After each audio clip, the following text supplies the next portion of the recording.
안녕하세요. 임 대표의 책이 나웃에 오신 여러분을 오늘도 환영합니다. 자, 임 대표의 책이 나웃은 오늘도 여러분에게 새로운 책들을 소개시켜 드릴 텐데, 오늘은 여행의 이후 6년 만에 신작으로 돌아온 김영하 작가님의 책 단 한 번의 삶을 소개해 드리도록 하겠습니다.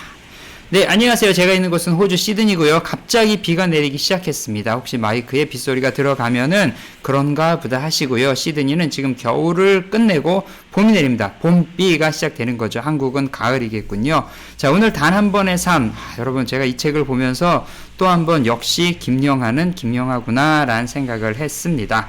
자, 김영하의 신작 단 한 번의 삶은 바로 이제 산문집이죠.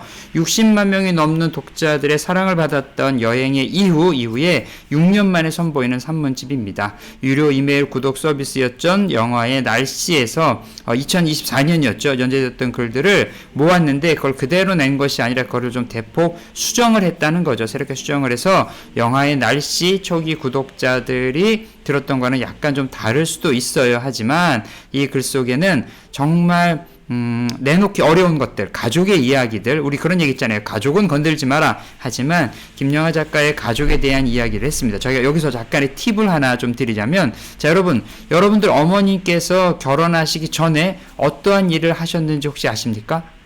이 책에 또 이 충격적인 반전이 나옵니다. 어머니가 돌아가신 이후에 어머니가 무슨 일을 했는지에 대한 이야기들 제가 다 말하면 여러분 너무 스포가 되니까 여기까지만 절제하도록 하겠습니다. 어쨌든 간에 작가 김영하는 이제 단 한 번뿐인 삶이라는 이 책 가운데서, 자, 사람의 인생을 갖다가 살펴볼 때 모두의 인생은 단 한 번밖에 없구나라는 것을 강조합니다. 특별히 14편의 이야기 속에 담긴 진솔한 가족의 이야기, 직접 경험한 인생의 순간들을 아주 짜임새 있게 잘 기록해 두었습니다. 우리는 얼마나 서로가 서로를 잘 알고 있는지 이 책을 통해서 좀 생각해 보면 좋겠고요.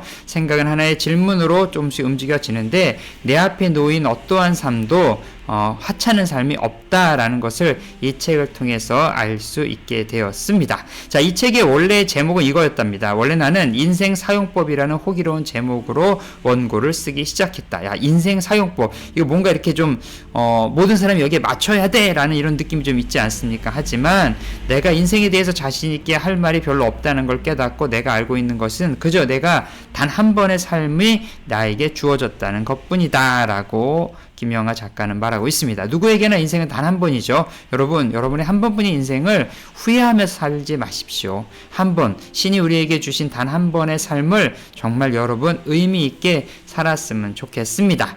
나에게 이 삶을 잘 완성할 책임이 있다라고 문장에 나오네요. 자, 여러분, 우리 모두에게는 우리의 삶을 완성할 책임이 있어요. 그만큼 권리도 있는 거겠죠. 여러분의 삶이 여러분 주도적인 삶이 되었으면 좋겠습니다. 사람들이 찍는 라이크나 댓글에 흔들리거나 여러 가지 박수에 마음이 움직이지 않고 여러분의 길을 가십시오. 자, 김영하의 산문은 항상 현재에 충실하지요.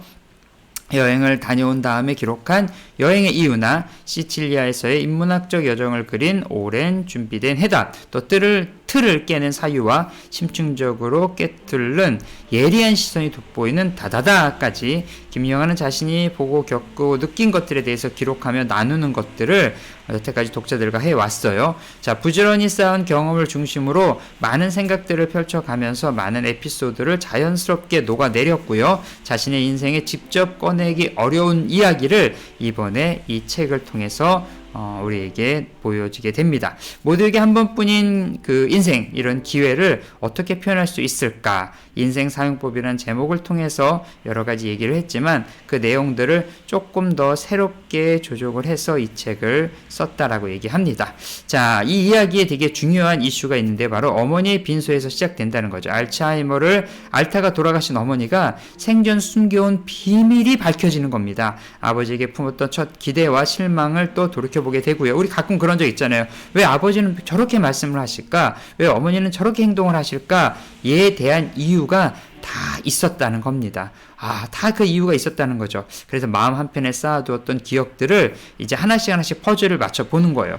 어머니가 돌아가시고 어머니의 친구들이 오셔서, 야, 네 어머니가 예전엔 말이야 하면서 랄랄랄라 얘기했던 걸 들으면서, 그래서 우리 어머니가 이렇게 얘기했구나, 우리 아버지는 이렇게 얘기했구나 라고 그 기억의 퍼즐들을 맞춰갈 수 있었다라고 얘기를 합니다.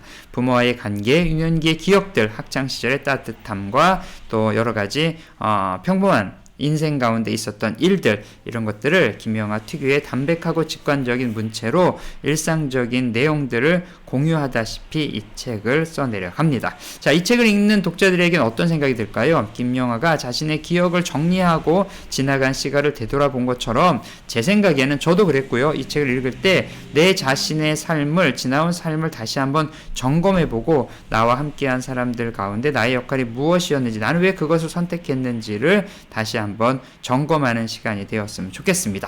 우린 모두 다 선택을 하고요. 그 선택 가운데 기대를 하기도 하고 실망을 하기도 하고 잘못된 길에 들어섰다가 그 길에서 나오기도 한다는 거죠.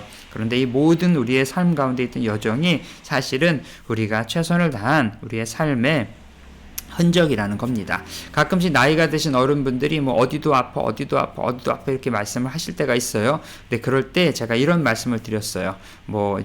어르신들에게 이제 말씀을 드릴 때, 인생을 열심히 사신 흔적입니다. 그런 것 같아요. 우리 모두가 인생을 열심히 살아온 흔적들이 우리의 삶에 어디엔가는 꼭 박혀 있더라고요.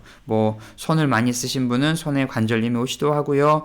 허리를 많이 쓰신 분은 허리가 아프기도 하고요. 무릎을 많이 쓰신 분은 무릎이 아프기도 하고요. 자, 우리의 삶에, 우리의 열심히 살아온 삶의 흔적들이 남겨 있다는 것, 여러분, 부끄러운 일 저는 아니라고 생각합니다. 여러분의 여러분의 삶을 충분히 열심히 사신 것 같습니다. 자, 그러면 이번에는 이 책 속에 있는 내용들을 좀 몇 개만 좀 같이 나눠보도록 하겠습니다. 먼저 페이지 21페이지입니다.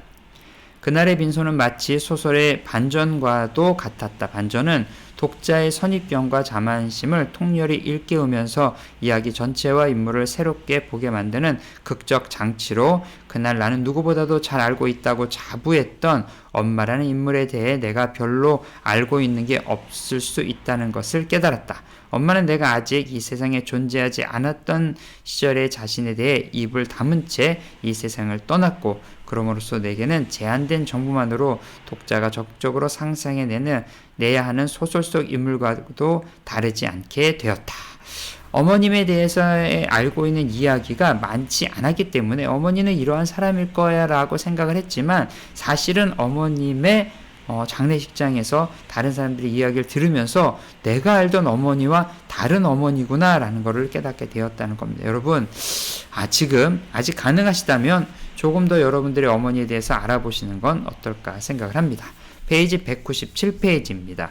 원래 나는 인생 사용법이라는 호기로운 제목으로 원고를 쓰기 시작했다. 하지만 곧 내가 인생에 대해서 자신 있게 할 말이 별로 없다는 것을 깨달았다. 내가 알고 있는 것은 그저 내게 단 한 번의 삶이 주어졌다는 것뿐, 그리고 서로의 단원과는 달리 많은 이들이 이 단 한 번의 삶을 무시무시할 정도로 치열하게 살아간다는 것이었다. 그래서 그냥 그런 이야기들 읽는 그대로 적기로 했다. 일단 적어놓으면 그 안에서 눈이 맑은 이들은 무엇이든 찾아내리라. 그런 마음으로 써나갔다. 다른 작가의 책을 읽다 보면 때로 어떤 예감을 받을 때가 있다. 이건 이 작가가 평생 단 한 번만 쓸 수 있는 글이로구나. 내겐 이 책이 그런 것 같다. 그런 책을 너무 일찍 쓴 것은 아닌가 두렵기도 하지만 이젠 돌이킬 수 없다. 세상으로 내보내고 나는 또 미래의 운을 기다려야 한다. 자, 여러분은 여러분의 삶의 기록을 어떻게 만들어가고 계신가요? 저는 사실 이건 좀 창피하기보다는 솔직한 얘기가, 저는 매일 일기를 쓴답니다. 저는 매일 일기를 쓰면서, 근데 일기를 쓸 때 어떻게 쓰냐면 내용들에 있는 것들에 대해서 중요한 사건들은 짤막하게 써요. 짤막하게. 그리고 이 사건을 통해서 내가 얻게 된 것이 무엇인지를, 감정들을 많이 써내가려 가는 거죠. 그것이 애드되고 어느 날 봐보면 같은 문제였음에도 불구하고 다르게 대처했던 저를 보면서 나는 그때 이렇게 살았구나 라는 생각을 하게 됩니다. 자, 오늘도 임 대표의 책이 나오셔서 함께 해주신 여러분들 감사드리고요. 다음에 또 다른 책으로 뵙도록 하겠습니다. 오늘은 여기까지.